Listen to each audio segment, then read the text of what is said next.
This is January of 2025, so it's after he lost the election, or after Kamala lost the election, and he's on his way out 9 days or 10 days from then. Trump is about to be inaugurated. Biden holds a press conference and doing the best that he can given his brain capabilities. He was asked about Ukraine, and this is what he said. I had a long talk with Zelensky today, and I think that as long as we continue to keep Western Europe united as it relates to Ukraine, that there is a real chance that the Ukrainians can prevail, because the cost to Russia is incredibly high. Over 600-some-thousand dead or wounded. The Koreans they brought in is having high mortality rates as well. And I made it clear that I provided every bit of funding that authority I have as president to be able to do that now. And I know that there are a significant number of Democrats and Republicans on the Hill who think we should continue this. I mean, this is delusion and public deceit of the highest order. It reminds me a lot of what happened in the war in Vietnam, when people were obviously extremely dissatisfied and kept saying, like, what's going on? This war just seems endless. And the U.S. government kept saying, oh, look, we can say with a lot of confidence, we're on the road to winning. We're close to winning.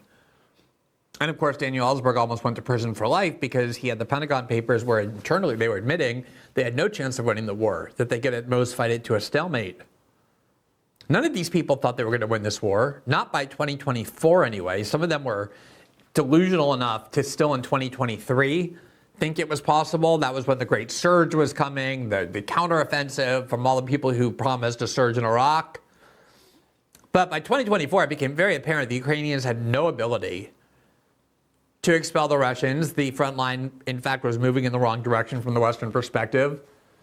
And they will just stand up in line and say, yeah, we're getting there. We're probably going to win. We think we can really win.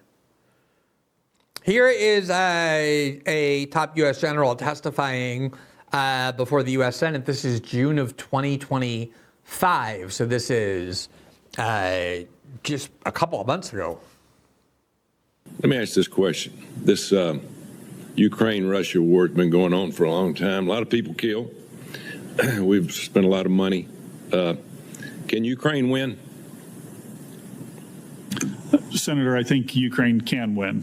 I think anytime your own homeland is threatened, you fight with a tenacity that's difficult for us to conceive of if we haven't found ourselves in that same situation. Yeah, they have absolutely fought hard. You got to give it to them. All right, so that's the level of high-level discourse, geopolitical and military analysis. I will say, raising dogs, it is an interesting phenomenon. It's not untrue. I think it's part of instinct. If you have dogs who aren't particularly good at fighting, and some other dogs who clearly are bigger and stronger come onto your dog's territory, your house, your property, whatever, the dogs who are defending their territory usually are much more vicious and aggressive and will win the fight against dogs that are the invaders. And so there probably is some extent to which this is true, but it goes only so far. Like a Rottweiler is still going to devour a poodle no matter whose land they're fighting on. And the Russians just simply, through their size, have, I mean, who's going to fight this war for Ukraine? They're running out of people. And the people they have been there years, and they're just worn out and tired and using bad. I mean, it's a disaster on every level. The Russians have infinitely more people to just keep sending. This is all nonsense. They know this is a lie. But they can't admit we have no chance because that will end the gravy train that the Pentagon and all their allies in the military-industrial complex need. This is how this always works. But there's also just a kind of humiliation aspect that NATO and the U.S. stood up over and over, these exact same people, and said, we're going to win in 2022 and 2023. We're never going to stop until we win. We must win. Losing is not an option. They're now losing. They know they're going to end up losing by the terms they defined it as being. No one thinks all Russians are leaving Ukraine, let alone Crimea. And it's like they can't admit it. and they'd rather just keep up a war that is completely fruitless, that's killing huge numbers of people, just not their own citizens, but Ukrainians and Russians, rather than just admit that yet again they got everything wrong, these same Western foreign policy elites. Here's the NATO chief Mark Rutte meeting with Antony Blinken. This was December of 2024, talking about Ukraine again. Maybe most importantly, also thanks to American leadership, Ukraine has prevailed and Russia has not won. And obviously we have to do more to make sure that Ukraine can stay in the fight and is able to roll back as much as possible the Russian onslaught and to prevent Putin from being successful in Ukraine. That was November 2024. The Russians have rolled back, the Ukrainians have rolled back almost nothing since then, nor had they rolled back barely anything in the months before he said that, while the Russians continue, not rapidly. It's not like a blitzkrieg, but certainly you look at the map and it's clear in which direction it's headed, and it's not the direction that Ukraine and its Western backers want. Go back to 2022 and you had extremely triumphant statements like this from the Kiev Independent, the EU unelected president, Ursula von der Leyen, who loves war. I don't know what it is about German officials. I really don't. Not trying to suggest it's in their DNA, but whatever it is, you find a German official and they're talking about the imperatives of winning wars, often against Russia for some reason. And she said, quote, "I'm deeply convinced that Ukraine will win this war." Yeah, you might have been deeply convinced or you might not have been, but that statement in 2022 turned out to be not just false, but laughable. So into all of this steps Donald Trump, who, of course, has made clear from the start that he wants to end this war. He's tried. He has not really gotten very far. He's expressed extreme amounts of frustration, both with Zelensky and Putin, because, as I said, I think he came in with this understanding of the power of the U.S. presidency that's not realistic. It might have been realistic in the 90s, into the 2000s, when the U.S. was the only superpower. But that's not the world in which we live. And the Trump administration has wars with multiple countries on multiple fronts. You can only fight so many. You have China and India that are very formidable. You have BRICS, which is, I'm not saying yet a competing alliance, but certainly on its way to becoming something. And, you know, maybe if the United States brought all of its power to bear on one situation, it could prevail. But the U.S. is in conflicts of trade and military and so many other countries that we're still financing the war in Israel and the destruction of Gaza. We just got out of protecting Israel and their war against Iran. We spent a month bombing Yemen, all of which is depleting our resources, depleting our forces. And there's only so much that you can do. And I think that Trump got frustrated with both because neither is willing to just do what Trump says and jumps through his hoops because he doesn't have that power. Both of them perceive, look, this is our country. We're going to just take orders from Trump and stop a war until we perceive we've got what we can get and what we want. But in the last, 10 days, he has really accelerated his efforts. And I think to his great credit, I really do. There is nobody else trying down this war but Donald Trump. Here from the New York Times, this is August 18th, Trump returns to Washington after Putin talks yield no Ukraine deal. Now, this framing is so preposterous. No one thought that Trump was going to Alaska to meet with Putin and come out with a deal. The Ukrainians weren't even there. The Europeans weren't there. No one thought there was going to be a deal. That wasn't the goal. So the fact that they didn't get a deal doesn't mean that that was a failure. Quote, President Trump returned to Washington early Saturday after a summit meeting with President Putin ended without a stated agreement on any issue, much less on ending the war in Ukraine. At a joint appearance after their nearly 3-hour meeting at Joint Base Elmendorf-Richardson in Anchorage, Mr. Trump gave a vague but positive assessment that progress had been made with Mr. Putin, saying, quote, many points were agreed to and there are just a few left after that. But he did not describe these points or even specify that they had to do with Ukraine. Quote, we've made some headway, he said, so there's no deal until there's a deal.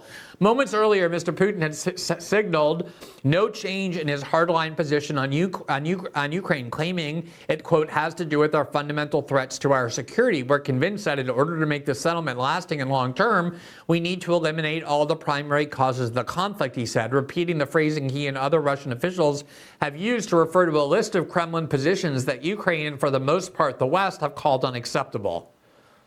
All right, so just to be clear, so often we just are incapable, maybe not incapable, but unwilling, but maybe both, also incapable, of looking at the perspective of our enemies in a certain situation, or who we've decided are enemies, by reference to how we would see things.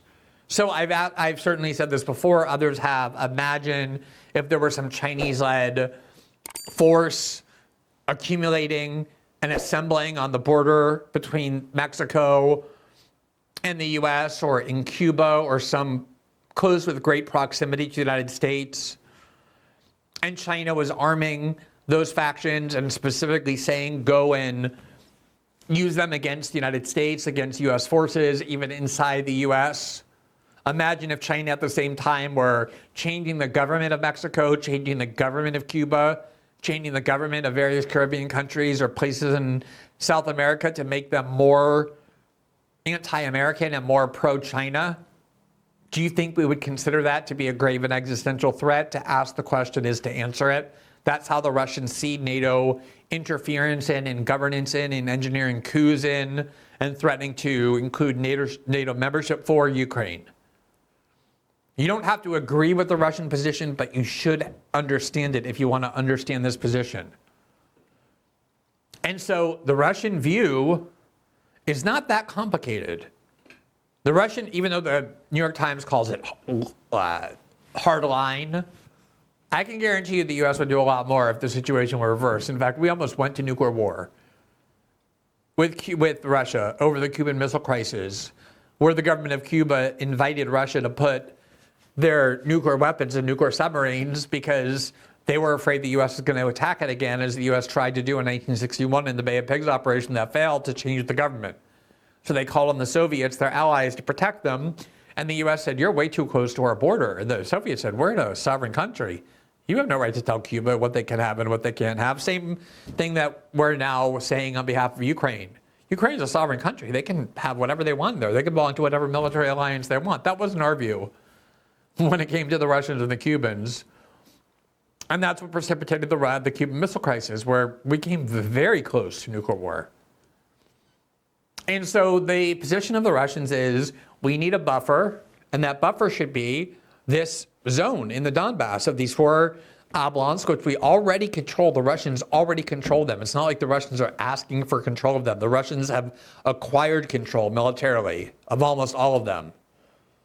And they're saying, if you recognize that we have this in Crimea, we can protect the Russian ethnic citizens who are there. We get the buffer zone that we want. Ukraine never goes into NATO, and Ukraine, for the most part, demilitarizes. Not entirely, but enough to prevent them from attacking us, from being a threat to us.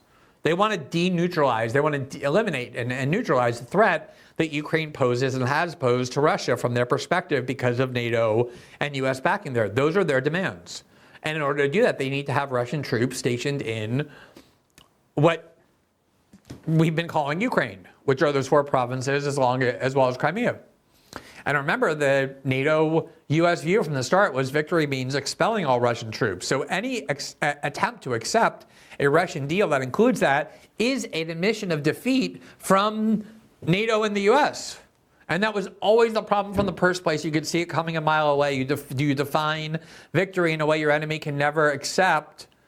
And either you have a war that goes on forever, or you have something extremely dangerous that happens. And that's what this war has become. And that's the obstacle Trump is trying to overcome, is to find a deal that Putin can live with, but that the Europeans and the US don't have to admit was a complete defeat, even though, of course, it's going to be, because part of Ukraine, what was Ukraine, is now going to belong to Russia because Russia won the war. Russia took over parts of Ukraine, significant parts of Ukraine, and those aren't coming back. Here is Donald Trump talking to Sean Hannity August 15th, and I think this is really interesting dynamic because Trump realizes now the reality. He understands anymore. He can't order these countries to stop the war. He can't force them to stop the war. He has a lot more leverage over Zelensky because we fund that war than he does over Putin. As Putin said, What do you mean you're going to sanction us? You've already sanctioned us so much. There's basically nothing else left to sanction. And then Trump's new threat was, we're going to impose secondary sanctions on you, meaning any country that does business with you, we're going to sanction them too. But then both India and China went out of their way to embrace Russia after that, basically daring the U.S. to try and sanction India and Russia, or India and China. The U.S. cannot sanction India, China, Russia, and every other country that decides to do business with Russia. And Trump kind of painted himself into a corner with that threat. Remember, he said the Russians have 50 days to wind down the war. They're going to get secondary sanctions. And by agreeing to the meeting with Putin, that was Trump kind of got out of it. He said, look, I had this meeting with Putin. It shows he's back at the negotiating table. I don't need to do that anymore. And so Trump has shifted his rhetoric now to, it's not up to me. I can't end the war on my own. Putin has made enough concessions. He doesn't want all of Ukraine. He's not trying to conquer, parts of Eastern Europe, all that propaganda that we've heard. He just wants this buffer zone in the places he already has. Whether you like it or not, the Russians have that part of Ukraine. They occupy it, they govern it. No one's getting them out of there, unless the US and NATO want to go fight them in an actual combat war. The Russians aren't leaving. That belongs to Russia. You can recognize it or not, but that's the reality.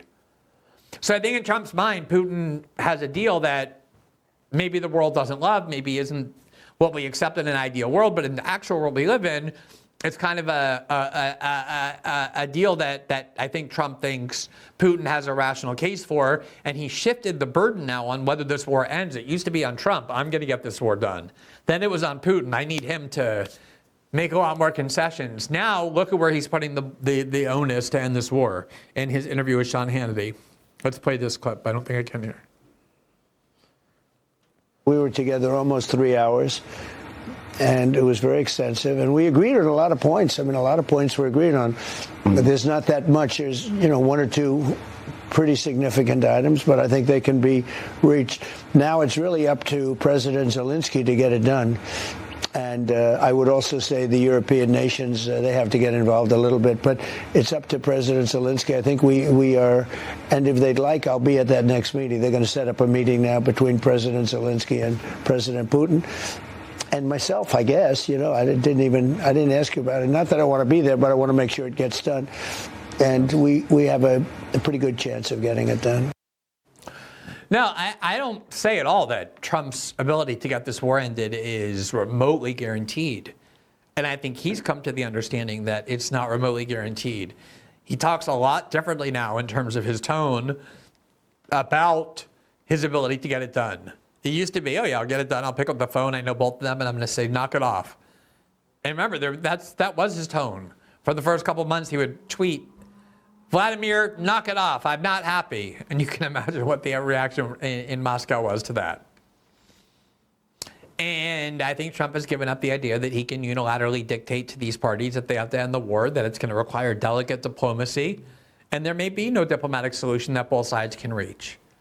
And that's why I nonetheless say that I do think Trump deserves a lot of credit, along with Steve Witkoff and those working on this, because the Europeans have no interest in ending this war. And that has been clear from the start. This is driven almost entirely now by Trump, this diplomatic effort to end the war. And I think the United States has a lot of reasons in its own interests, which we're going to talk about with our guest in just a minute, as to why maybe it needs to end this war. But it's certainly been something that Trump has been saying for a long time. And at the end of the day, it's hard to imagine many people continuing to argue for the usefulness and the nobility of this war that is killing huge numbers of people with barely any effect any longer, other than, as I said, incremental consumption of more Ukrainian territory by Russian forces, where both sides are enduring enormous amounts of losses. You almost have to be a sociopath to want this war to continue, kind of like Brussels leaders seem to be, and large parts of the U.S. foreign policy establishment, which we've seen in many other instances where wars, despite having no real value, even geopolitically, just kind of keep going on their own inertia because enough people have invested their identity and their pride and their profit motive in them that they just prefer that those things not be injured than this war that is killing huge numbers of people to no real effect continues. So if there's any chance this war is going to end right anytime soon, it's going to be because of Donald Trump. And as I said, for that, he deserves credit. Are privacy concerns keeping you up at night? If you have been a follower of my journalism, the answer is probably yes. I've certainly been warning for a long time about the various ways our privacy is being assaulted in the digital age. Sam Altman recently announced that ChatGPT can now reference all your past conversations. And if you use ChatGPT, you will be amazed and creeped out at the sorts of things it remembers about you, even though you don't ask it to. Do you feel comfortable knowing an AI platform chaired by a former intelligence official has access to all your thoughts and dreams? Luckily, there's a promising alternative, which is Venice AI. Venice AI lets you use AI without handing over your sensitive information. They utilize leading open source AI models to develop text, code, and image generation directly to your web browser.